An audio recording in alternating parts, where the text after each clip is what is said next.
Hey guys, welcome back to Interrogate Your Paradigm, the health and wellness podcast that drives mind transformation through conversation and storytelling, because we believe that the quality of lives that we live is a direct reflection of the difficult conversations that we are willing to have.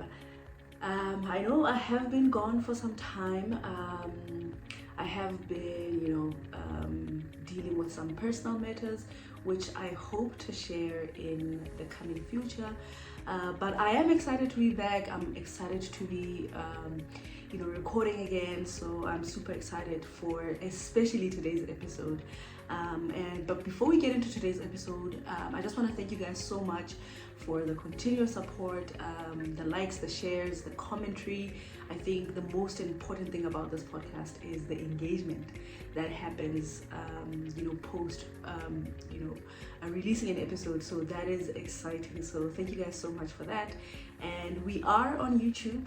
Please don't forget to like, share, and subscribe with your friends and family so that our community can continue to grow. So without wasting any further time, let's get into today's conversation. So we are talking loneliness. Sure. Like when I think about lonely, so many things come into my head, but I think I want us to talk about what is loneliness, what is our perception of loneliness, and how does loneliness affect our livelihood, how does loneliness affect our health, but most importantly, how does loneliness affect the way we show up in the world, whether it's in the workplace, whether it's in our studies, but in our lives generally. How does loneliness play a role in how we show up to the world?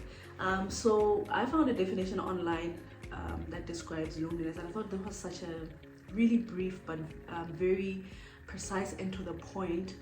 It says that the loneliness is a state of the mind that is linked to the need of social contact. I was like, okay, so this says to me that if we are experiencing a dire need of a social interaction, I don't know if it's like desperation, or it's just that need because it's absent, or because we are intentionally isolating ourselves. But because of that state of mind, we experience this state of being alone, and which can result in like feeling unhappy or sadness. But yeah, that's what that was the definition that I got.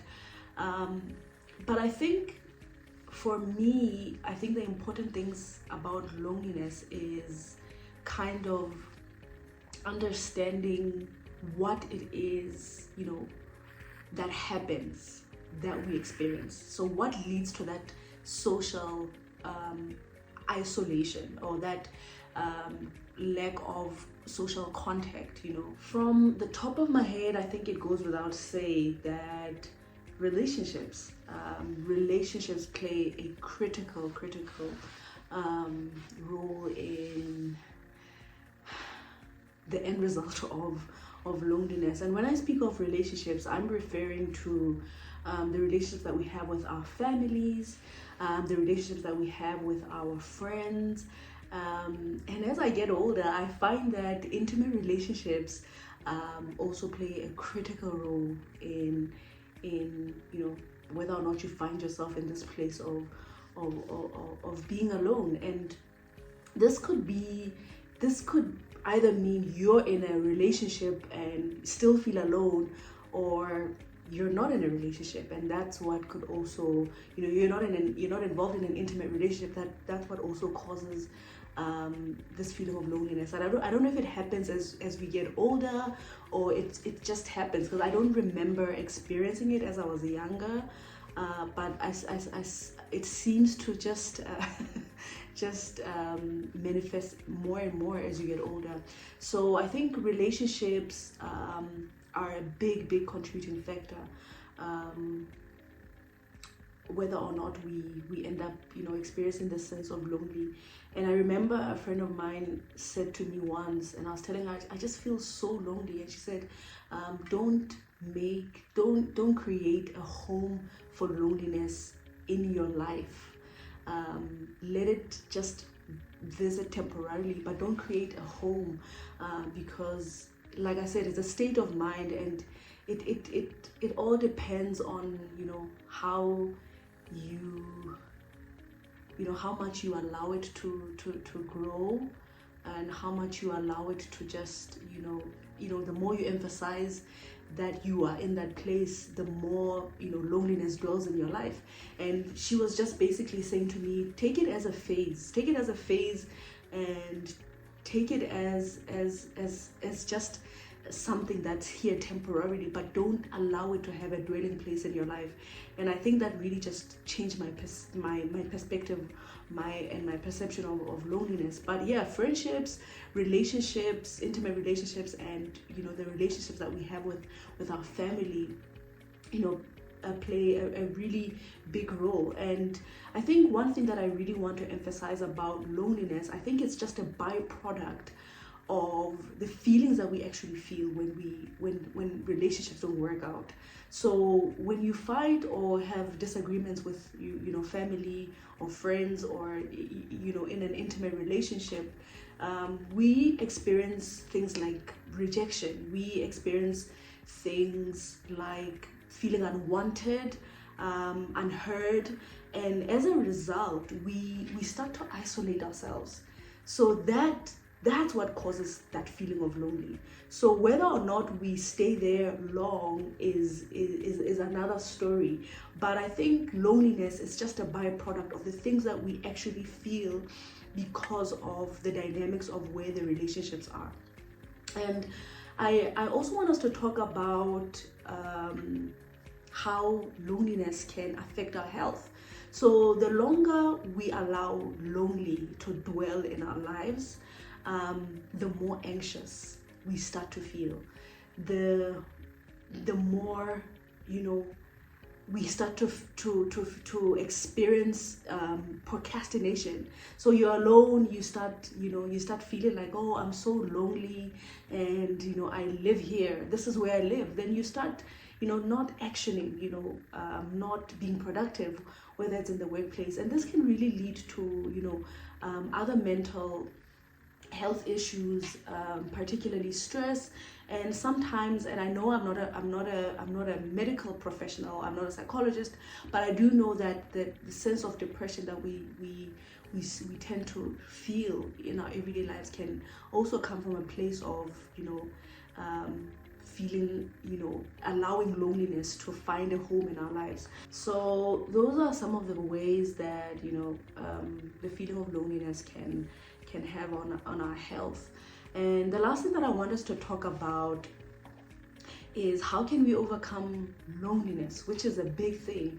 And like I said, in this podcast, it's important that we interrogate where do we, our beliefs, our belief system, but also with uprooting and understanding why we believe certain things.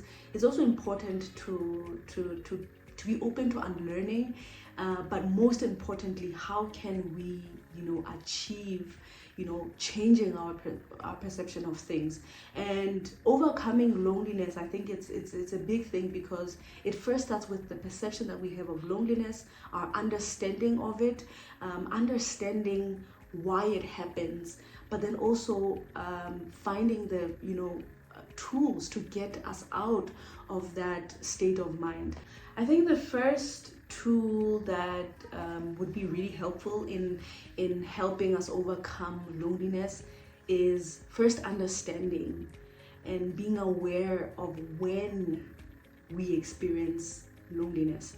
I think for me personally, I feel most alone during Christmas, and this is because of my family dynamics. But most of the time on Christmas, I do experience that sense of loneliness, and like I said, it's just how the mind conditions itself because of the circumstances. But it's important to just be aware when you experience loneliness, and that will also help you understand why is it that you experience it. And once you get to the bottom of your why, then it's really easy to kind of change change how you look at that particular season in your life. So for me, I know that on Christmas, I experience lonely, but I do allow myself to feel alone, right? Because even if I get invited to like other family gatherings, or I am with my other family members, there's something at the core of me that result in me feeling the way that I do at the time. So it's despite whether or not I'm with family or I'm not, or I'm with friends, there is that understanding of why I feel the way that I do. I think the second tool that we can use to overcome loneliness is cultivating the relationships. Why are you apart from your friends? Why are you apart from your family? Why is your intimate relationship not working? I think that one is a little bit more complex than friends and family, but I think trying to cultivate the relationships and making things work, or just letting things be and moving on with your life in a way that doesn't leave you like empty. I think it's important to learn how to cultivate the relationships. And I think a big thing for me when it comes to cultivating relationships is being the bigger person.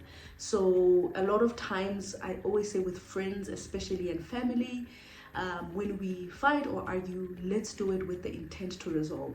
So let's not let things linger. Let's not let our disputes go on without an ending or a resolution. So I think cultivating those relationships mean playing your part in making sure that the relationships work, talking about the things that may brought upon the disagreements or the fight.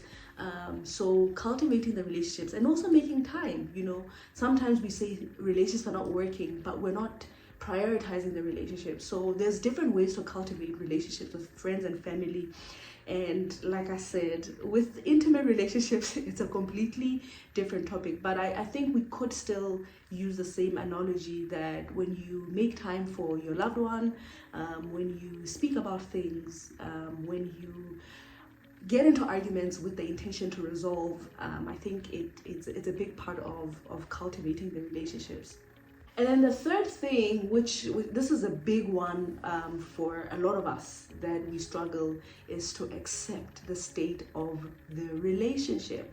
If a relationship is not working out, and you've done all that you possibly can to cultivate the relationship and make the relationship work, if the relationship is not working, you need to accept the state of the relationship, as opposed to going back in isolation, wondering and wishing that things could turn differently, especially if you're not willing to do anything to change the outcome, or you just don't have the control of the outcome of the relationship. It's important that we accept, because our inability to accept, we will go in isolation, and we will experience this immense loneliness. I can't even begin to describe what that does, our inability to just accept the state of where the relationship is. And I think the last thing that is very important is to build community. And by building community, I'm speaking about finding people who are interested in similar things. They don't have to be your family, they don't have to be your friends, they don't have to be people that you're intimately involved with. This is just purely finding communities of people who are interested in the same type of games that you are interested in, the same type of activities that you're interested in, the same type of hobbies that you're interested in. They don't have to be your friends, they don't have to be your family members. And I think building community is a big way that we can overcome loneliness, because when you think about going out, like hiking, let's say, you don't have to get your friends, but it's an activity that you love doing, that gets you out of the house, that it really helps you not to just be absorbed by everything else that's going on in your life. So it's important to build communities. And another community that we are trying to build here with Interrogate Your Paradigm is people that are really interested in prioritizing their health and their well-being. So this is another community that you can get involved in. What are we doing to keep our minds stimulated? What are we doing to keep our lives in check? That for me is a big one, is a big one. And I think it also wears off a lot of burden from your current and existing relationships. When you have a community of people that enjoy the same things that you enjoy, you don't have to burden your intimate partner to say, let's go to the gym if they don't want to go to the gym. Let's go hiking if they don't want to go hiking. Let's go camping. You really weigh off a certain amount of burden, which can also lessen the amount of fight that you have. And just like that, we have come to the end of today's episode. I'm super excited to hear from you guys. What is your perception of loneliness? What does loneliness look like in your life right now? And I think for me, a take home, just like my friend said, it's important that we do not permit or allow for lonely to find a home in our lives. I think it should just be a feeling that comes and that goes. And when it is there, it's important that we embrace it, but not create a dwelling place for it, because it can really affect our livelihood in a very negative way if the feeling prolongs and it's just lingering. So thank you guys so much for tuning in, and don't forget to like, share, and subscribe on YouTube, and comment and share the audio podcast. We are on Apple Podcast and Spotify. And until the next episode, when we divulge deeper into the relationships that contribute to the feeling of lonely, that would be happening in the next episodes. So until then, bye.